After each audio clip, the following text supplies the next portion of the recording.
পুনা না সেলুন দিতে এই বাইদের পা আইরু যা আইজা ব্যবসাটা দিলাম পোলাবাইনদের কি খবর খবর দিছ বলা কইরা কইছিলাম তো দেখি আইনি কাস্টমার মনে আইতাছে এই যে পোলাবাইন আইতাছে এলাকার হ্যাঁ ওই যে দেখা যাইতেছে আইতাছে আচ্ছা আয়ু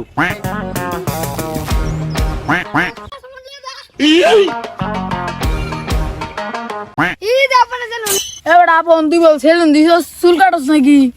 এবড়া চুল কাটে না তো খালি মাথা বানায় মাথা বানাইতে কয়টা লাগে চুল প্রতি 10 টাকা এবারে তোর কি টাকা আছে না আমাদের দিয়া নাই তোর টাকা আছে টাকা নাই আমাদের তোর কি টাকা আছে ফার্স্টে আছে আমাদের তোর টাকা আছে এটা চুল কাটাই দিয়ে লাগে 10 টাকা আমাদের 10 টাকা আছে আমিও কাটাই এই কি তুই বানাবি আচ্ছা আইবো আর তোরা সাইডে খারো তোরা সব সাইডে খারো একজন একজন করে আর তখন তো টিয়া হয় না তোকে মাথা বানাবি কেমনে মাথা বানানি 10 টাকা কেন কর দে হ্যালো টিয়াটা রাখ কেসো রাখ আর আমার জিনিসপাতি নিল 1 সেকেন্ড আচ্ছা তাহলে কি বানানি শুরু করি নাকি আমার তো বাথরুম আছে আমার অনেক বাথরুম আছে আমার বাথরুম যাই খারো বাথরুম আছে এরিয়া এই যে এটা বাথরুম এটা এনো যা হ্যাঁ বিদেশ না তোরা বিদেশ না তোরা বিদেশ না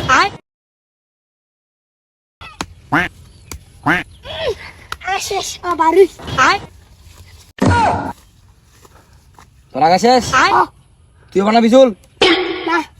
টিয়া নাই নাই আমি মনে ফার্স্টে আছে ফার্স্টে আছে ফার্স্টে একটা স্পেশাল বানানি আছে রাখ তোরা দিমু হ্যাঁ তোর বানানি শেষ শুট দে তোর ফার্স্টে দি বানাম হ্যালো ফার্স্টে হলো বল তোমার রসুল নাই বানামু কি বেটা কো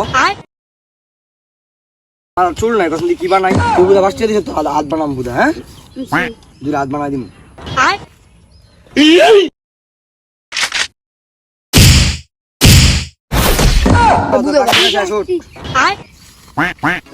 এবার আজ কয় ইনকাম হইছে রে 505 টাকা যা প্রথম দিন সেলুন গেলে ভালো ইনকাম হইছে আরেকটা কইলাম বাথরুম আছে তো বাথরুমটা আমার তো কইলা লাইছি বাথরুমটা ঠিক কর আল্লাহ আবার নতুন কাস্টমার আইবো হারানা যাইতো না সব কিছু সাদা মজা রাখ আর আজকে 505 টাকা দিছে রে ফার্স্টে ওই একটা সারাই ছিল না শুরু হয়ে দিছে মাথায় চুল নাই যেই পাতে আচ্ছা আমার বাজি যা সমস্যা নাই আবার আইবো সেলুন ঠিক করা হয়েছে হ্যাঁ ঠিক আছে তাহলে দোকান বন্ধ কর কাল আবার খুলবো